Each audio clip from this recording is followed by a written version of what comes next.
what can I take away from this conversation and apply it to my life to help me reach my personal goals, whatever they may be. And when you shift your mind to that mindset, then that unlocks the path towards the wealth and the achievement that you want. I love talking about increasing your net worth. This is our barometer for wealth building success. Today, we're going to speak with an investor who has grown her family's net worth to over $2 million by 39 years old. Shang Saavedra is our guest today. Shang is the founder and CEO of Save My Sense, which is an influential personal finance website and social media platform. She's also the author of the new book, Wealth is a Mindset. Change your mind, change your money, which is available now. And when she's not building her family's wealth and helping others do the same, she enjoys living a work-optional lifestyle with her husband, 2 boys, and 2 cats in Southern California. Welcome to the show, Shang. Thank you so much, Andy, for having me. I'm glad to have you here, and congratulations on your net worth win. This is so cool, and I'm so excited to learn about how you did that. Let's look back a little bit. What was your motivation for building your wealth in the first place? Well, the original motivation, I would say, was not the correct one. It was a revenge of the high school nerd story. I love that. Tell us about that, please. I describe it in the introduction to my book. I was actually bullied extensively as a child. And knowing that I could not fight back on looks, popularity, or size, I was like, well, I got my brain. And so I actually literally wrote in my high school diary that I was like, I'm going to get back at everyone by becoming rich. I'm going to get into a good school, get a high paying job, and just get rich. And that was the original motivation through college and probably the first couple of years of making money before I switched to, I think, a healthier mindset, which is actually wealth can bring about financial freedom to do whatever it is that you want. But, in my teens and early 20s, that was totally not what was on my mind. It's hard to change that teen brain a little bit to thinking more adult, right? But what was that moment where you had that switch? Because there was a moment in time where you're saying, okay, I want this vanity number because I feel like it's going to make me feel powerful. But then you made a switch. Was there a moment in time that made you do that? It was a gradual switch. So kind of 2-3 years into working and things were going well and I was going to business school, I was already sort of, I think, just more of a thought experiment, paring back my my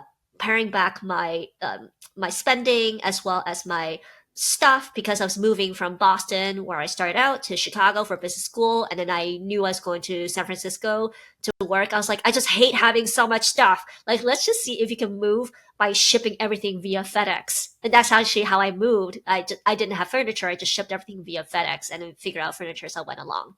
Then in business school, I also met my about to be husband. And so after graduating and we were talking about getting engaged, he actually planted the idea. He's like, Shang, you're a female and well educated. No doubt you've gone to a lot of panels where people are like, okay, well, how are you going to balance work and being a mom and all of that? And he's like, look, the reality that we know that it's going to impact your career in some way, and it's also going to impact our finances. What if we learn to live off of the lower of our 2 incomes to prepare for the eventual reality that we're likely to become parents? Now, we don't know when, but that's what I agreed to when we got married.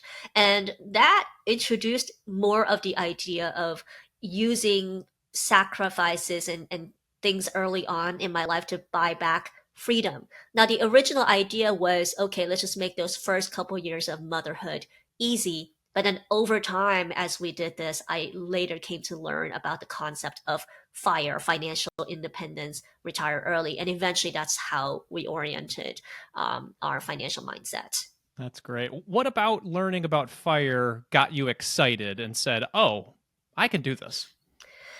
Well, if you were like me in my 20s, I worked 70 to 90 hours a week in 2 jobs, a very grueling management consulting job or corporate job, depending on at what point in my life we're talking about, as well as running a wedding photography company on the weekends. Just didn't have a lot of time. And I was like, yes, this is a lot of work, but eventually my body's going to give out.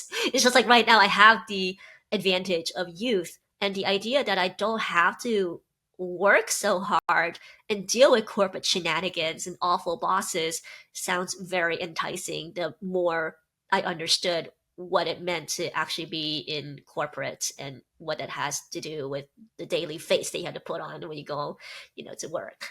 Absolutely. Yeah. I feel a lot of those feelings, especially from my former corporate life as well. And there was probably a point in time where you guys were saving a good amount of your money. Was there a certain percentage you were trying to save? Was it still that, hey, let's just save the lower salary? What was the plan there? We lived off of the lower salary and saved the higher one. So just easy numbers. Remember, it was more than $100,000 each year that went into our retirement and investing accounts. And for how long was that period of time? When we were together, this occurred for at least 5 years. I mean, some years were up, some years are down. But before, when we truly had kids, yeah. And then also, both my husband and I brought into the marriage wealth already. Both of us independently had been saving and investing even before we got married, and so that is why by age 31 it basically reached a point where I was like, oh, early retirement could be a possibility for us. Now, since you both brought in wealth to the relationship, did you guys do any sort of prenup sort of thing? Or was this like a, hey, we're in this together and let's see how it goes? So the reality is there is a prenup for everybody. It's the laws of the state in which you divorce. That's usually the way the courts decide how things are split. That being said, I think it's a very personal decision. I'm not for or against prenups. I think it's an extremely personal choice. My husband and I, we did not choose to do one. I don't regret it, but also, like, I recognize that, hey, if we were to divorce, California considers everything common property after marriage, so that's probably how it would get split up. Got it. Yeah, yeah. In order to, you got personal with me, I'll get personal with you. We didn't have a prenup either. We got married. We didn't really know the difference, and even today, as we're analyzing it as a couple, we know that we can do something like that now, and we still choose not to. I don't know why specifically. I'm not for it, against it, like you say. Yeah. But at this point in our relationship, we're not doing that either. Let's talk about this net worth growth process. You sort of opened up a little bit of the information there, but to help people understand how you did this, can you talk specifically more about what you and your husband have done for work over the past 10 plus years? I know you Yeah. mentioned consulting. Can you explain that a little bit more? Yeah. So consulting, the most well-known companies in the industry are the big three, McKinsey, Bain, and BCG. Basically, you are a highly paid researcher, as I like to joke. You do consulting as you do research and analysis to help other extremely wealthy companies, usually Fortune 500 companies, figure out their strategy, like how should they change. And obviously, we're not able to name our clients, but you're compensated very well. And similar to a law firm, as you increase in your seniority, the pay, especially on the bonus sides, goes up significantly. And then, Yeah. should you become a partner, just like at a law firm, you own a piece of the company, at which point most partners are making seven figures. Now, neither of us made partner, but you can imagine that the compensation is still very nice. And then also, I spent several years in corporate strategy, and also at that time, six-figure compensation bonuses because I was also at a management level. Wondering if you're on track? Well, our sponsor ProjectionLab is here to help. ProjectionLab is a modern financial planning tool that helps you visualize your financial future like never before. With beautifully designed charts and powerful simulations, it's more than a retirement calculator. It's a personalized tool that reflects your life and empowers you to build a plan that truly works for you. Unlike other tools, ProjectionLab captures the details that matter most: your family, your goals, and your unique situation. Whether you're just starting out or refining your path to financial independence or retirement, ProjectionLab helps you define life milestones, build confidence in your financial decisions, gauge your chance of success, and reduce the stress of uncertainty. Thousands of people are already using ProjectionLab to design their dream financial future. It's receiving excellent praise from leaders in the financial independence space, including Mr. Money Mustache, ChooseFI, and the Mad Fientist, who called it the most beautiful financial planning tool I've ever seen. And here's the best part: you can start planning for free, or unlock powerful premium features like tax optimization and advanced visualizations for as little as $9 a month. Ready to take control of your financial future? Use the sponsor links below or click the link in our video description to get a 7-day free trial of the ProjectionLab premium features today. Yeah. And you said side hustling as well. So both between you and your husband during this time period, you're north of 200,000 per year. Yep. Yeah, absolutely. Wow. I mean, yeah, especially if you're able to save a six figures per year and then put that away in a really great way to help you guys build wealth. That's fantastic. Now, to help educate people on this net worth number, can you help us break down what your net worth is? What are your assets? Let's start with assets. What do your assets consist of? Like I shared before, it is over $2 million. Not going to get more into detail of that. I would say the greater part of our assets sit in the stock market, and then there is some real estate. We actually own a home in Manhattan. We lived there for almost a decade before choosing to move to Southern California. It was hard to sell that home back in 2022, but the eventual plan is to sell that home and get out of real estate. It's just not really our style. So yeah, we favor low cost index funds in on the stock market. We also do have, an emergency fund that we do not invest. Our emergency fund for our situation is actually minimum 1 year's of expenses because I'm technically no longer working. So it creates more risk, right? If my husband were to lose his source of income. And also, the higher you go in seniority, the longer a job search typically takes to find the right fit. And so for that reason, we have a 1 year emergency fund all in cash, but everything else is essentially invested. That's incredible. And so you guys bought real estate when you moved to Southern California as well. Is that true? No, we actually No. choose to rent Oh, in Southern interesting. Talk to me about California. that. Well, why did you make that choice? The reality that people don't want to hear is that not all real estate appreciates over time.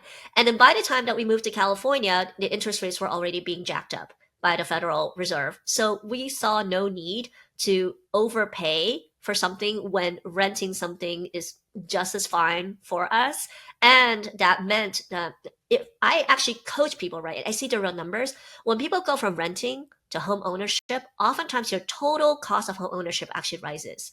People don't realize this, but they're like, oh yeah, my mortgage is the same as my rent. I'm like, no, you also got your utilities, your property taxes, your homeowner's insurance, and also saving up for all those renovations and repairs, God forbid your air conditioner breaks down the road. And oftentimes it's double. So people are like, I'm actually saving them money. I'm like, no, you're just spending a lot more on aspects that you don't see. And so when we ran the numbers, we're like, it actually does not make sense for where we are in life and what we want to own our primary residence here in Southern California. We're very happy as renters.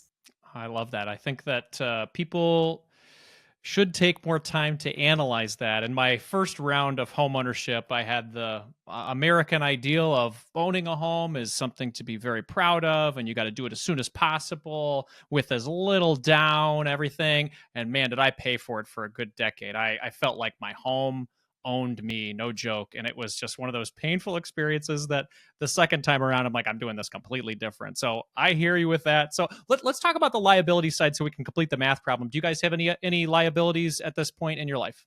A small mortgage on our home. A small mortgage on the home in Yeah. Manhattan. Okay, Yeah. got it. So is that in like the hundreds of thousands of dollars? Yeah. Or Yeah. okay, got it. Okay, so that rounds out the math problem. That helps us to understand. So everybody, assets minus those liabilities gets that north of 2 million number for Shang. Thank you so much for breaking that down. I think that helps people understand how this is all created. Let's talk about generational wealth. I know you have some kids.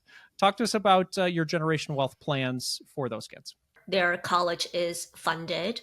We did aim to invest very, very early. You can open 529s in your own names even before having children. So we did this super early on, but that meant that having more years for that money to compound meant that we didn't have to put in that much earlier on to essentially say we will probably be able to send them to any 4-year institution that they'd like in the future. After that, we don't have concrete plans for supporting anything else. I think it's going to be dependent on the child. And I also strongly believe that generational wealth is more about habits and behaviors and less so about money. Because if you don't teach your children how to manage money, however much you give them, that's however much they're going to spend. And that wealth is going to be gone very quickly. So we're more focused now on teaching our children work ethic, and our eldest is 5. So again, this is not a lot of teaching, but he has an allowance and he understands that things he wants, including the latest toy that he sees at the toy store, cost money. Sure. Absolutely. And those lessons, they might seem like early, but I've seen research that a lot of these habits are formed by age 7 or even earlier, because a lot of those experiences get formulated, and especially if they are taught and demonstrated by the parents. So I know you guys are doing a great job with that. Talk to us about your future plans. You guys are multimillionaires. It sounds like you've created a work optional life for yourself. What is exciting for you in the future with regard to your financial goals for you and your husband? Yeah, and these assumptions also change as life changes. So, one thing that keeps at least one of us working for corporate for quite some time is actually the overall physical health of our family. So, several of us do have chronic conditions that would be helpful to have a great healthcare plan. And then, so the agreement was that my husband would essentially work for the healthcare, and then I would be more of the default parent, being at home. During the time when my children are at school, I get to work on Save My Sense. And really, the goal here is to impact every person who receives either my content or my book in a positive manner, that you can build more joy when it comes to managing your personal finances going forward. And yes, I also run it as a business, less so because I want to make the income, but to be fair to everybody else in the ecosystem. I'm not here to undercharge relative to any other creators, because I do think that there are a lot of creators that need to make their money from it.